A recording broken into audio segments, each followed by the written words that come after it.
Mostly brown கலர்ல தான் இருக்கும். சோ கலரை வச்சே அது ஆனா பெண்ணான்னு ஈஸியா தெரிஞ்சுக்கலாம். இவர் தான் மேக். எல்லா விஷயத்துக்கும் பயங்கரமா யோசிப்பாரு. தன்னோட குடும்பம் எப்பவுமே பத்திரமா இருக்கணுங்கிறது தான் இவரோட ஒரே எண்ணம். இவங்க தான் பேம், மேக்கோட மனைவி. 2 குழந்தைங்களுக்கு ஆமான்னா சொல்லவா வேணும். ரொம்பவும் அன்பானவங்க. இவன் குட்டி பையன் டாக்ஸ், இவ சுட்டி பொண்ணு குவென். எப்பவுமே ஏதாவது ஒரு அட்டகாசம் பண்ணிக்கிட்டே இருப்பாங்க. குடும்பத்தோட பாதுகாப்புக்காக மேக் மைக்ரேஷன் ஒரு விஷயம் இருக்கிறதையே மறைச்சுதான் வாழ்ந்துட்டு இருக்காரு. ஆனா பசங்களுக்கு இது தெரிய வர அம்மாவும் சப்போர்ட் பண்றாங்க. அடுத்து இவங்க பயணத்துல சந்திச்ச மற்ற பறவைகள், மனிதர்கள், நடந்த விஷயங்கள்னு காமெடி, எமோஷன், அட்வென்ச்சர்னு எல்லா ஃபீலிங்கும் கலந்து இருக்கும். எல்லாரும் சந்தோஷமா இருந்தாங்க. 2 சின்ன குழந்தைங்களை தவிர. அவங்க 2 பேரும் அந்த குளத்தை தாண்டி வெளியே போக நினைச்சாங்க. அப்பா போகக்கூடாதுன்னு சொன்னதையும் மீறி அப்படி அவங்க போகும்போது கொடூரமான வேட்டையாடும் பறவைகள் கிட்ட மாட்டிக்கிட்டாங்க. தப்பிக்க முயற்சி பண்ணும்போது இறந்துட்டாங்க. கதை முடிஞ்சுது. ஆமா, செத்து போயிட்டாங்க. இல்ல இல்ல இல்ல இல்ல, உங்க அப்பா காமெடி பண்றாரு. அந்த பறவை அந்த குழந்தைங்களை சாப்பிடறதுக்கு முன்னாடியே அவங்க பேரண்ட்ஸ் அங்க வந்துட்டாங்க. வந்திருக்கலாம், ஆனா அதுக்குள்ள அந்த கொடூரமான பறவை சின்ன பையனை நசுக்கிடுச்சு. அதுக்குதான் இந்த குளத்தை தாண்டி போக கூடாதுன்னு சொன்னேன். இந்த குளத்துக்கு வெளியில கொடூரமான பறவைங்க, முதலைங்க, விஷத்தன்மையோட மஷ்ரூம்ஸ் கூட இருக்கு. போச்சுடா, இவர ஆரம்பிச்சிட்டாரு. நான் தூங்க போறேன். அந்த பாப்பாவை நசுங்கிடுச்சா? இல்ல இல்ல குவென், அவங்க அம்மா அதை காப்பாத்திட்டாங்க. சரிம்மா, குட் நைட் பா. உங்களுக்கே புரிஞ்சிருக்கும்னு நினைக்கிறேன். மேக் தன்னோட பசங்க கிட்ட இந்த குளத்தை தாண்டி எப்பவுமே போகக்கூடாது, அப்படி போனா அது பெரிய ஆபத்துங்கிறத தான் திரும்ப திரும்ப பதிய வச்சுக்கிட்டே இருக்காரு. பசங்க பயப்படுறாங்கன்னு பேம் எடுத்து சொன்னாலும் கூட இவர் தன்னோட குணத்தை மாத்திக்கவே மாட்டேங்கிறாரு. குடும்பத்தோட பாதுகாப்பு தான் முக்கியம்னு நினைக்கிறாரு. மற்றபடி தன்னுடைய பசங்க கூட விளையாடுறதாகட்டும், குடும்பத்துக்கு டைம் ஸ்பெண்ட் பண்றதாகட்டும், எந்த விஷயத்திலையும் குறை வச்சதே இல்லை. ஒரு பெர்ஃபெக்ட் அப்பாவா தன்னோட குடும்பத்தை பாதுகாப்பாவும் அன்பாவும் பார்த்துக்கிறாரு. பருவநிலையில மாற்றம் வரும்போது கூட மேக் வேற இடத்துக்கு மைக்ரேட் ஆகி போகாம இப்ப இருக்கிற இடத்தையே தான் ரெடி பண்ணிட்டு இருக்காரு. அப்பதான் ஒரு நாள் வேற இனத்தை சேர்ந்த ஒரு வாத்து கூட்டம் அவங்க மைக்ரேட் ஆகி போற வழியில ரெஸ்ட் எடுக்கலான்னு இந்த குளத்துக்கு வந்திருக்காங்க. அவங்கள பார்த்ததும் அம்மா ரொம்பவும் சந்தோஷப்படுறாங்க. அவங்களுக்கு ஒரு ஹாய் சொல்லலாம், எங்க இருந்து வந்திருக்காங்க, எங்க போயிட்டு இருக்காங்கன்னு பேசி தெரிஞ்சுக்கலான்னு. மேக்குக்கு விருப்பம் இல்லைனாலும் அவரை கட்டாயப்படுத்தி கூட்டிட்டு போறாங்க. ஆனா பசங்க 2 பேரும் இவங்களுக்கு முன்னாடியே போயிட்டாங்க. ஹாய், எல்லாரும் எப்படி இருக்கீங்க? டேய், இங்க வந்து அப்ப திட்டுவாடா, வாட போயிடலாம். இங்க ஒரு பொண்ணை மீட் பண்றா. இவ பேரு கிம். ஹாய், வெல்கம் டு மூசட் பாண்ட். சரி போறோம் பாடு. வெல்கம் டு நானா. குளிர்காலம் வர போறதுனால நாங்க தெற்கு பக்கம் போயிட்டு இருக்கோம், நீங்க எந்த பக்கம் போறீங்கன்னு கேட்க இவங்க நாங்க எங்கேயும் போக மாட்டோம்னு சொல்றாங்க. அப்படின்னா நீங்களும் எங்க கூட ஜாயின் பண்ணிக்கோங்க, இந்த பயணம் சூப்பரா இருக்கும், போற வழியில சாப்பாடுலாம் பயங்கரமா இருக்கும், அப்படி இப்படின்னு எனர்ஜெட்டிக்கா பேசிட்டு கிம் அவங்க அப்பா கிட்ட பெர்மிஷன் வாங்குறதுக்காக போயிடுறா. உங்க 2 பேரையும் காணோன்னு தேடிட்டு இருக்க, இங்க என்ன பண்றீங்க? அப்ப இவன் பக்கத்து வந்தா ஒரு பொண்ணு கிட்ட பேச கல்யாணம் பண்ணிக்க வான்னு கேக்குறான். ஏய், நான் எங்க சொன்ன அப்படி? நீ கண்ணாலே பேசினதா நான் பார்த்தேன். ஏய், கொஞ்சம் நான் சும்மா இருக்கியா? பாப்பா அடிக்கிறப்பா. சரி சரி வாங்க நம்ம போலான்னு சொல்லி மேக் இவங்களை கூட்டிட்டு போறாரு. அங்க கிம்மோட அப்பா அம்மா வந்து நாங்க ஜமாய்க்காக்கு மைக்ரேட் ஆகி போயிட்டு இருக்கோம். அந்த இடம் பார்க்க சூப்பரா இருக்கும், தண்ணி எல்லாம் தங்க மாதிரி ஜொலிக்கும், நீங்களே எங்க கூட ஜாயின் பண்ணிக்கோங்கன்னு கூப்பிடுறாங்க. இதையெல்லாம் கேட்ட பேம் ரொம்பவும் ஆசையா நாங்களும் வரோம்னு சொல்ல வராங்க. ஆனா மேக் குறுக்குல பூந்து இந்த குளிர்காலத்துக்கு தேவையான எல்லா விஷயங்களையும் நாங்க இங்கேயே ரெடி பண்ணிட்டோம், நாங்க எங்கேயும் வரல, நீங்க மட்டும் கிளம்புங்கன்னு கொஞ்சம் மூஞ்சில் அடிச்ச மாதிரி சொல்லிட்டு போயிடுறாரு. சரி, நீ கிம்மோட வாத்து கூட்டமும் அங்க இருந்து கிளம்பிடுறாங்க. இனிமேல் நீ அவளை கல்யாணமே பண்ண முடியாது. அவங்க போனதுக்கு அப்புறம் நீங்க ஏன் இப்படி இருக்கீங்க, நம்மளும் மைக்ரேஷன் பண்ணலாமேன்னு பேம் கேக்குறாங்க. என்ன அவசியம் இருக்கு, நம்ம எல்லாரும் இங்க சந்தோஷமா தானே இருக்கோம்னு இவர் கேக்குறாரு. நீங்க தான் இங்க சந்தோஷமா இருக்கீங்க, நாங்க இல்ல. எனக்கு உலகத்தை சுத்தி பார்க்கணும். எனக்கும் பார்க்கணும்பா. அப்ப முடிவே பண்ணிட்டீங்க? ஆமா. அவ்வளவு பெரிய டிராவல்ல பசங்களுக்கு ஏதாவது ஆச்சுன்னா என்ன பண்றது? அதுக்காக உலகத்தை பார்க்காம இருக்க முடியுமா? இந்த குளத்தை விட்டு போக உங்களுக்கு பயங்கிறதுக்காக எங்களையும் கஷ்டப்படுத்துறீங்க. மேக் புரிஞ்சுக்கோங்க, இது வெறும் மைக்ரேஷன் மட்டும் இல்ல, இது ஒரு அட்வென்ச்சர். கொஞ்சம் ஆபத்துகள் இருக்கதான் செய்யும், நான் ஒத்துக்கிறேன். ஆனா பசங்க வாழ்க்கையை கத்துக்கணும்ல. பேம் என்னதான் எடுத்து சொன்னாலும் மேக் ஒத்துக்கவே மாட்டேங்கிறாரு. அவங்க வருத்தப்பட்டு போயிடுறாங்க. அப்படியே இருட்டி போயிடுது. டான் மாமா, இங்க என்ன பண்றீங்க? என்னடா பாத்துக்கிட்டே இருக்க, தூக்கி விடுறா. நீ உன் ஃபேமிலி கூட பேசினதை கேட்டுக்கிட்டு தான் இருந்தேன். அவங்க சொல்றதெல்லாம் நீ கேட்காத. எதுக்காக டிராவல் பண்ணணும்? இங்கேயே நமக்கு தேவையான சாப்பாடு இருக்கு, குளம் இருக்கு. நீ சொல்றபடி இருந்தா தானே வாழ்க்கை முழுக்க சந்தோஷமா இருக்க முடியும், ஆரோக்கியமா இருக்க முடியும், தனியா இருக்க முடியும். சோ மாமா இவருக்கு சப்போர்ட் பண்ற மாதிரி பேசினாலும் வாழ்க்கையில அவரு யாருமே இல்லாம தனியா இருக்காருங்கிறது புரியுது. இதனால மேக் பயந்துடுறாரு. உடனே போய் தன்னோட ஃபேமிலியை எழுப்பி டைம் ஆச்சு கிளம்புங்கன்னு சொல்றாரு. இவங்க எங்கன்னு கேட்க வேற எங்க, நம்ம எல்லாரும் சேர்ந்து குடும்பத்தோட ஒன்னா மைக்ரேஷன் போலான்னு சொல்றாரு. தேங்க்ஸ் பா. அங்க டான் மாமாவை பார்த்ததும் நீங்களும் வரீங்களான்னு குவென் ஆசையா கேக்குறா. அவரும் வரலன்னு தான் சொல்றாரு. அப்பா அம்மாவும் அவரை கழட்டி விட தான் பாக்குறாங்க. ஆனா குவென் ரொம்ப கியூட்டா பேசி அவரை ஒத்துக்க வச்சிடறா. டான் மாமா வராரு, டான் மாமா வராரு, டான் மாமா வராரு. சோ விடிஞ்சதுக்கு அப்புறம் இந்த மொத்த குடும்பமும் அவங்களோட மைக்ரேஷன் ஸ்டார்ட் பண்றாங்க. முதல் முறையா இந்த குளத்தை விட்டு வெளியில போறாங்க.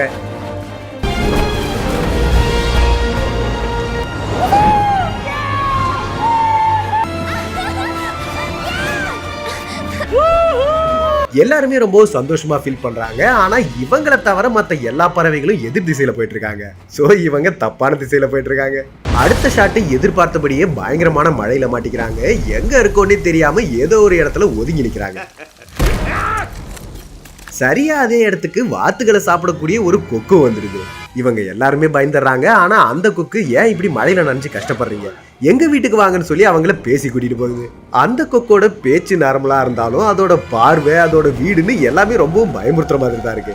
எந்த நேரத்துல இது லபக்குன்னு சாப்பிட போகுதுன்னு ரொம்பவும் பயந்துட்டு இருக்காங்க. வீட்டுக்குள்ள அந்த கொக்கோட புருஷனும் இருக்காரு. அவரு இன்னமும் பயங்கரமா இருக்காரு. இதனால இவங்க அங்க இருந்து கிளம்ப பாக்குறாங்க. ஆனா இந்த கொக்கு கதவை சாத்திடுது. என்ன அவசரம், எங்க போறீங்க? இல்ல உங்களுக்கு எதுக்குங்க தேவையில்லாத சிரமம், நாங்க அப்படியே கிளம்புறோமே. இருங்க இருங்க, நைட்டு தங்கிட்டு காலையில போலாம், உங்களுக்கு தேவையானதை ரெடி பண்றேன். சரியா போச்சு, எல்லாரும் எப்படியே சாகதான் போறோம். என் ஹஸ்பண்ட் சூப்பரா வேட்டையாடுவாரு. அதெல்லாம் ஒரு காலம். சரி நீங்க எல்லாம் இதுல படுத்துக்கோங்க. என்ன இதுலயா? ஓகே நாங்க இதுலயே படுத்துக்கிறோம். ஆஹா, ஏற்கனவே வந்த விருந்தாளி இங்கதான் இருக்காரு. ஆனா என்ன செத்து போயிருக்காரு. குழந்தைங்களா நிம்மதியா தூங்குங்க, குட் நைட். ஆனா இவங்க பயத்துல தூங்கவே இல்ல. அந்த கொக்குங்களே தான் பாத்துட்டு இருக்காங்க. மழை நின்னுடுச்சுங்கிறதுனால இவர் தன்னோட மொத்த குடும்பத்தையும் கூட்டிக்கிட்டு அங்க இருந்து எஸ்கேப் ஆக பாக்குறாரு. ஆனா இந்த கொக்கு பாத்துருந்து ராத்திரி நேரத்துல வெளியில போக கூடாதுன்னு சொல்லி அவங்கள தடுக்க பாக்குது. இவங்களும் ரொம்ப பயந்து போய் தப்பிக்க முயற்சி பண்ணிட்டு இருக்காங்க.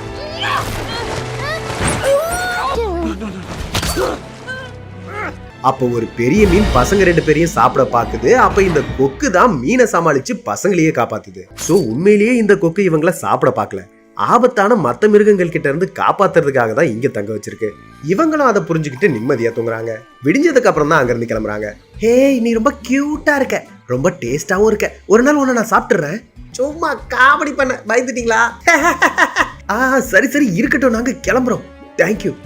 அங்க இருந்து வந்ததுக்கு அப்புறம் இவங்க 2 பேரும் அந்த கொக்கும் அவங்க வீடும் பார்க்க பயங்கரமா இருந்தாலும் நல்லதா இருந்ததுன்னு சொல்லி இவங்களோட பயணத்துல ஏற்பட்ட முதல் அனுபவத்தை பத்தி பேசிட்டு இருக்காங்க. அப்ப டாக்ஸ் மத்தவங்களையும் மேகங்களுக்கு மேல பறந்து வர சொல்றான். பார்த்தா அந்த இடம் ரொம்பவும் அழகா இருக்கு. இவங்க எல்லாருமே மேகங்களுக்கு நடுவுல பறந்து போய் ரொம்ப சந்தோஷமா இருக்காங்க.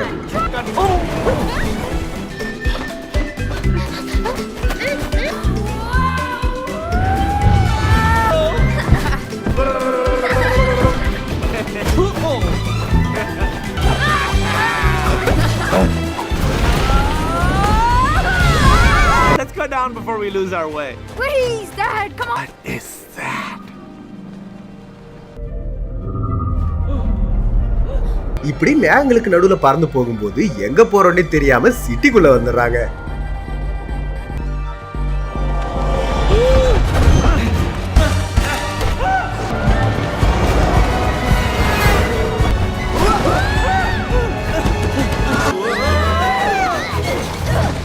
சூப்பரா மறுபடியும் பண்ணலாமே. டேய், உங்க அம்மா எங்கடா? நான் இங்க இருக்கேன். பேம், உனக்கு ஒண்ணு இல்லையே, நல்லா தானே இருக்க. இது எத்தனை சொல்லு? ஒண்ணு இல்ல, நான் நல்லா தான் இருக்கேன். பார்த்தா இவங்க இப்ப சென்டர் ஆஃப் தி சிட்டில இருக்காங்க. டான் மாமா ஆரம்பத்திலேயே ஒரு கிரேன்ல மாட்டி அங்கேயே தொங்கிட்டு இருக்காரு. எதேச்சியா கீழே விழும்போது ஒரு துணியில மாட்டி எந்த பக்கம் போறோன்னே தெரியாம பறந்து போயிட்டு இருக்காரு. அவர் ஆத்மா சாந்தி அடையும். சோ அவர் போன திசையிலேயே இவங்களும் பறந்து போறாங்க. டான் மாமா ஒரு பார்க்ல வந்து விழுந்துறாரு. அவர் விழுந்த இடத்துல ஒரு சாண்ட்விச்சை பார்த்ததும் இவர் அதை ஆசையா சாப்பிட பாக்குறாரு. ஆனா ஒரு புறா கூட்டமே வந்து அவர்கிட்ட சண்டை போட்டுட்டு இருக்கு. எல்லாரும் இங்க போயிடுங்க, நான் இதை நக்கிட்டேன், என்னோடது, எல்லாரும் போயிடுங்க. மாமாவை ஃபாலோ பண்ணிக்கிட்டே வந்த இவங்க எல்லாரும் அந்த புறா கூட்டத்து கூட சண்டை போடும்போது மேக் அவங்கள குப்பையில இருக்கிற பூச்சிங்கன்னு திட்டிடுறாரு. ஏவன்டா அப்படி சொன்னது? அவனை இங்க தூக்கிட்டு வாங்க. இதனால கடுப்பான அந்த புறா கூட்டத்தோட தலைவி, உங்களாலதான் எங்களுக்கு இந்த நிலைமை. இந்த பார்க்ல நாள் முழுக்க இந்த மனுஷங்க உங்களுக்கு தான் சாப்பாடு போட்டுட்டு இருக்காங்க, அதனாலதான் நாங்க இப்படி பிச்சைக்காரங்க மாதிரி அலைஞ்சிட்டு இருக்கோம்னு செம்ம கடுப்பாயி மேக்க மிரட்டிட்டு இருக்காங்க.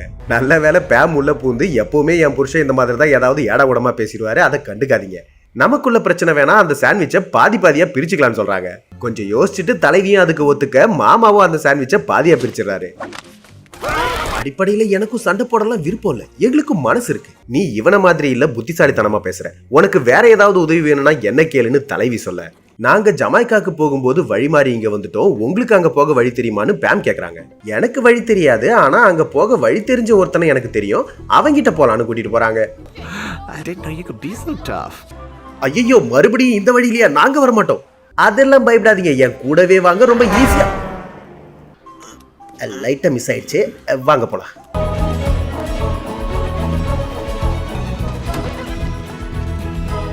My little princess. Thank you.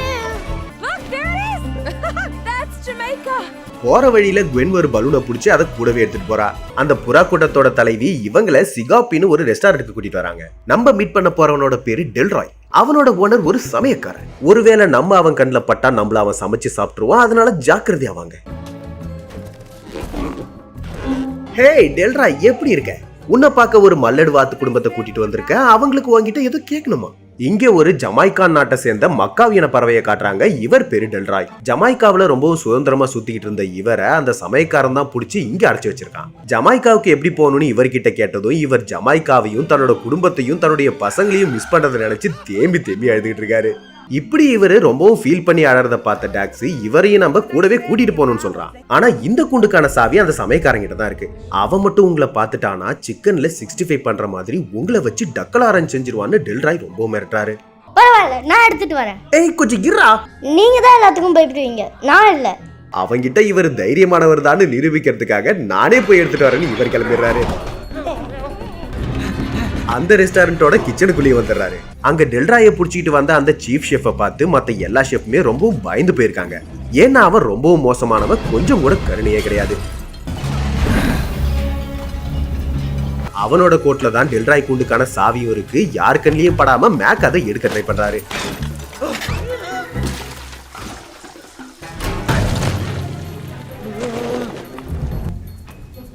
How's it going? நீங்க மட்டும் ஜாலியா இருக்கலாம் பாத்தீங்களா, அதான் நானும் வந்தேன். என் பாட புடிங்க, நான் அந்த சாவி எடுக்கிறேன். Almost there. Look. Got it. அவ்வளவுதான், இவங்க ரெண்டு பேரையும் அந்த ஷெஃப் பாத்துறா. இவங்களை பிடிக்க ட்ரை பண்ணும் போது அந்த கிச்சன் மொத்தமும் கலவரம் ஆயிடுது. எப்படியோ கிச்சன்ல இருந்து வெளியில வந்தா ரெஸ்டாரண்ட்ல பாட்டை போட்டுறாங்க. எல்லாரும் டான்ஸ் ஆட ஆரம்பிக்கிறாங்க. இவங்க அந்த கும்பலுக்கு நடுவுல மாட்டிக்கிறாங்க. We're gonna make it, all right? We have to be able to find our way out. Keep doing it. You mean like... No se puede apagar la esperanza.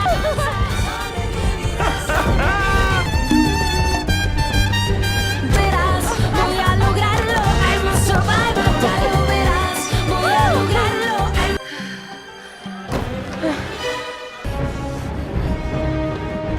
அப்ப நீங்க சூப்பரா செஞ்சீங்க.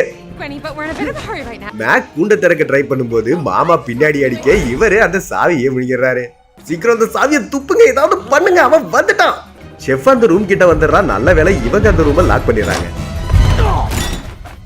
எல்லாரும் சேர்ந்து எப்படியாவது அந்த சாவியை வெளியே எடுக்க ட்ரை பண்ணிட்டு இருக்காங்க. அந்த ஷெஃப் உள்ள வரதுக்குள்ள இவங்க எல்லாரும் சேஃபா தான் மறைஞ்சிக்கிறாங்க. ஆனா அந்த பலூன்ல ஒரு சின்ன ஓட்டம் இருந்ததும் மாட்டிக்கிறாங்க.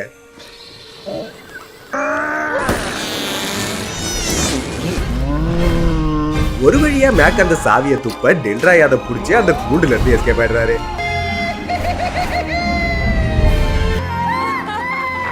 ரொம்பவும் சுதந்திரமா ஃபீல் பண்றாரு. இந்த மொத்த குடும்பத்தையும் கட்டி பிடிச்சி தேங்க்ஸ் சொல்றாரு.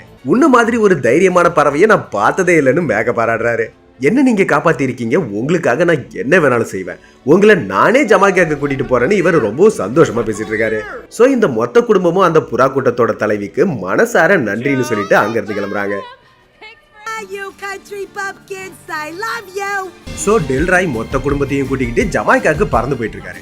போகும்போது உண்மையிலேயே ஜமைக்காவுல தண்ணி எல்லாம் ஜொலிக்குமான்னு பேம் கேக்குறாங்க. அந்த இடம் நீ நினைக்கிறத விட ரொம்ப அழகா இருக்கும்னு டெல்ராய் சொல்றாரு. அம்மா எனக்கு கக்கா வருது. அப்படியே பறந்துகிட்டே போ. அதெல்லாம் முடியாது. கீழே இருந்து அடைச்சும் பாத்துருவாங்க. ஐயோ குவென் அதெல்லாம் பார்க்க மாட்டாங்க. காலங்காலமா நாம இப்படிதான் போயிட்டு இருக்கோம். அது ரொம்ப ஈஸிடா செல்லம். சரி நான் பார்க்கல. இப்படியே அம்மா எவ்வளவு எடுத்து சொன்னாலும் அவளுக்கு புரியவே இல்லை. ரொம்பவும் வெக்கப்படுறா. இதனால வேற வழி இல்லாம ஒரு இடத்துல கீழே இறங்குறாங்க. அந்த இடத்துலயாவது அமைதியா போவான்னு பார்த்தா யாரோ பாக்குறாங்கன்னு கத்துறா. என்னடான்னு பார்த்தா அங்க ஒரு பறவையை வரைஞ்சு வச்சிருக்காங்க. அதுக்கு கீழே சுரங்க மாதிரி ஒரு பாதையும் போகுது. ஏற்கனவே டெல்ராய் இவரை தைரியமானவர்னு சொன்னதுனால இவரும் அதை மெயின்டைன் பண்றதுக்காக கொஞ்சம் கூட பயமே இல்லாம தைரியமா உள்ள போறாரு. ஆனா பேமாலதான் இதை நம்ப முடியல. ஏதாவது ஆபத்து வரப்போகுதுன்னு அவங்க பயப்படுறாங்க. அந்த அண்டர் கிரவுண்ட் ரூமோட இன்னொரு பக்கமா மேல வந்து பாக்குறாங்க. அங்க ஒரு வாத்து கூட்டமே அழகா யோகா பண்ணிட்டு இருக்கு. அந்த வாத்து கூட்டத்தோட தலைவர் என்ன சொல்றாரோ அதை தான் மத்த எல்லா வாத்துகளும் ஃபாலோ பண்ணுதுங்க. இவங்க சைலண்டா திரும்பி போயிடலான்னு பார்க்க மாமா எட்டி பார்த்ததும் மொத்த வாத்து கூட்டமும் இவங்கள பார்த்துருது. இந்த வாத்து கூட்டத்தோட தலைவர் கூகு தன்னை அறிமுகப்படுத்திக்கிட்டு, நீங்க இங்க வந்ததுல ரொம்ப சந்தோஷம். இந்த இடம் ரொம்ப நல்லா இருக்கும். அந்த கதவு திறக்க தான் நாங்களும் காத்துக்கிட்டு இருக்கோம்னு சொல்றாரு. கதவை திறந்ததுக்கு அப்புறம் பார்த்தா இந்த இடம் ரொம்ப அழகா இருக்கு. பேசிக்கலா இது ஒரு வாத்து பண்ணை. ஒரு தாத்தாவும் பாட்டியும் தான் இந்த இடத்த மெயின்டைன் பண்றாங்க. இந்த இடம் வாத்துங்களுக்கு சொர்க்கம் மாதிரி இருக்கு. அவங்களுக்கு தேவையான சாப்பாடு கொலோன்னு இங்க எல்லாமே இருக்கு. அந்த தாத்தாவும் பாட்டியும் எல்லா வாத்துகளையும் பத்திரமா பாத்துக்கிறாங்க. சுருக்கமா சொல்லணும்னா இந்த இடம் வாத்துகளுக்கு ஒரு சொர்க்கம் மாதிரி இருக்கு. சோ இவ்வளவு வசதியான அழகான இடத்த பார்த்ததும் நம்ம கொஞ்ச நேரம் இங்கேயே இருக்கலாம்னு பசங்க 2 பேரும் கியூட்டா கேக்குறாங்க. சரி கொஞ்ச நேரம் இருந்துட்டு அதுக்கப்புறம் கிளம்பலான்னு அப்பாவும் ஒத்துக்கிறாரு. அதுக்கப்புறம் என்ன எல்லாரும் ஜாலியா ஃபன் பண்ண ஆரம்பிச்சிடுறாங்க. ஆஹா நான் தான் சீ டிராகன். உங்களை சாப்பிட போறேன். நான் இந்த டிராகனை கொல்ல போறேன். ஏய் குவென் பாத்து ஜாக்கிரதை. ஏன் மாமா நானும் கேம்ல இருக்கனே. அந்த பண்ணைக்கு வெளியில ஒரு வண்டி வருது. அதுக்குள்ள இருந்து அதே ஷெஃப் தான் இறங்குறான். இத பார்த்ததுக்கு அப்புறம் தான் டாக்ஸுக்கு எல்லா உண்மையும் புரியுது. இந்த வாத்தோட தலைவரும் நம்ம எல்லாரையும் டூருக்கு கூட்டிட்டு போறாங்கன்னு ஜாலியா இருக்காரு. டாக்ஸ் அவர்கிட்ட வந்து உங்க எல்லாரையும் கொன்னு சாப்பிட போறாங்கன்னு சொல்றான். ஆனா அவருக்கு எதுவும் புரியல. அப்ப நீங்க எங்க போறீங்க? இனிமே டெல்ராய் தான் சீ டிராகன். அப்பா வந்ததுக்கு அப்புறம் டாக்ஸ் சொல்ல அவருக்கும் எல்லா உண்மைகளும் புரியுது. இந்த தாத்தாவும் பாட்டியும் வாத்து பண்ண வச்சிருக்கிறதே வாத்துங்களை வளர்த்து இந்த ஷெஃப் கிட்ட விக்கிறதுக்காக தான். சரி இதை நான் பாத்துக்கிறேன். நீ முதல்ல பத்திரமா உங்க அம்மா கிட்ட போன்னு இவர் சொல்றாரு. ஆனா டாக்ஸோ மத்த வாத்துங்க கிட்ட வந்து உங்க எல்லாரையும் கொல்ல போறாங்கன்னு சொல்ல இந்த ஷெஃப் கிட்ட மாட்டிக்கிறான். இதனால டாக்ஸோட ரக்கைகள் பிஞ்சு போயிடுது. தான் பையனை காப்பாத்துறதுக்காக மேக் அந்த ஷெஃபையே எதிர்த்து சண்டை போடுறாரு. சரியா அதே நேரம் எல்லா வாத்துகளும் கலைஞ்சு போக எல்லாருமே தப்பிச்சிடறாங்க.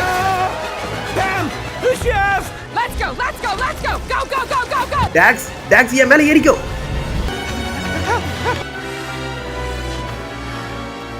ரொம்ப தூரம் பறந்து வந்ததுனால எல்லாருமே டயர்ட் ஆயிடுறாங்க. ரெஸ்ட் எடுக்கிறதுக்காக ஒரு இடத்துல கீழே இறங்குறாங்க. டாக்ஸ் இறந்து போயிருப்பாங்கிறதுனால இவர் ரொம்பவும் டென்ஷன் ஆகுறாரு. நீயா எதுவும் செய்ய வேணாம், நான் சொல்றதை மட்டும் செஞ்சா போதுன்னு கோவமா திட்டிறாரு. இதனால டாக்ஸ் கோவமா அங்கிருந்து போயிடுறான்.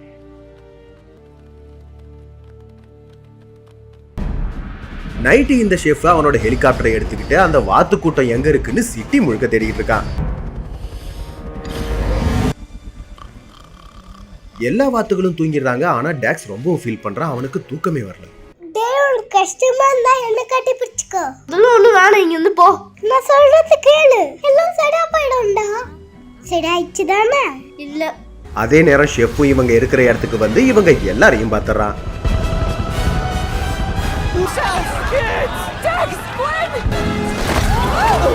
மேக் பசங்களை மட்டும் கிட்ட வராம மறைஞ்சுக்க சொல்றாரு. இவங்களும் மறைஞ்சுக்கிறாங்க. சோ இவங்க 2 பேரை தவிர மொத்த வாத்து கூட்டத்தையும் அந்த ஷெஃப் பிடிச்சிட்டு போயிடுறான். டாக்ஸ் பறக்க முயற்சி பண்றான். ஆனா அவன் ரக்கைகள் கிழிஞ்சிருக்கிறதுனால அவனால பறக்க முடியல.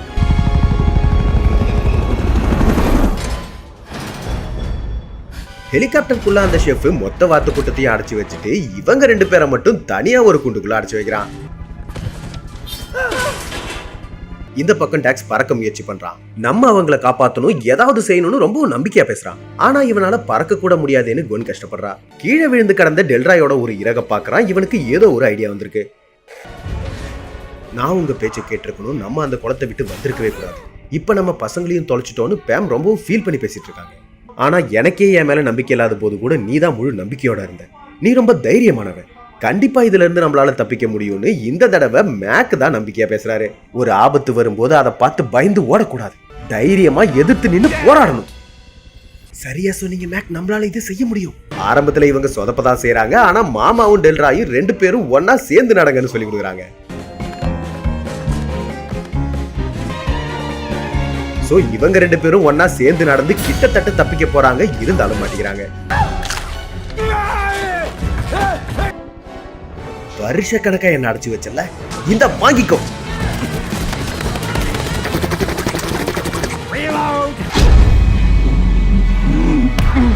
இந்த கலவரத்துல எதேச்சா ஹெலிகாப்டரோட டோர் ஓபன் ஆயிடுது. இவங்க 2 பேரும் ஷெஃப் கீழே விழுந்துறாங்க.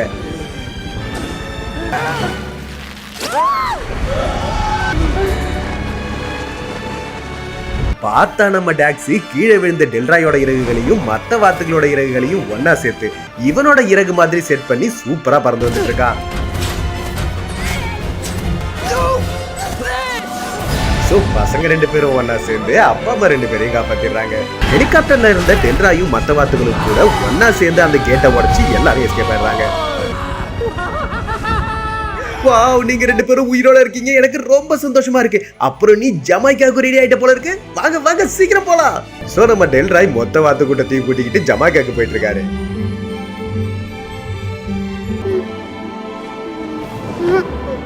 கிட்ட வந்துட்டோம்னு சொல்றாரு, ஆனா வழிய மறந்துட்டோம்னு சொல்றாரு. அப்பதான் கவனிக்கிறாங்க, முன்னாடி கிம்மோட ஃபேமிலி சொன்ன மாதிரி இப்ப இவங்க இருக்கிற இந்த கடலில் ஜொலிக்க ஆரம்பிக்குது. பார்க்க அது ரொம்பவும் அழகா இருக்கு.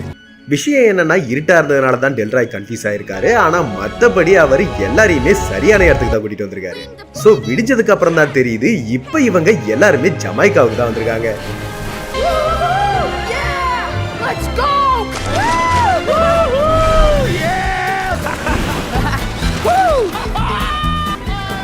இங்க ஜமைக்காவோட இந்த காட்டுல இன்னும் நிறைய பறவைகள் இருக்காங்க. டெல்ராயும் அவரோட குடும்பத்தோட சேர்ந்துடுறாரு.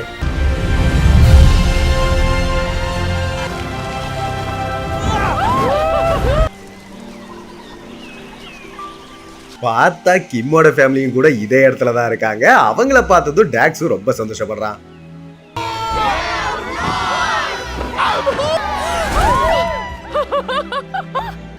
Opening my eyes.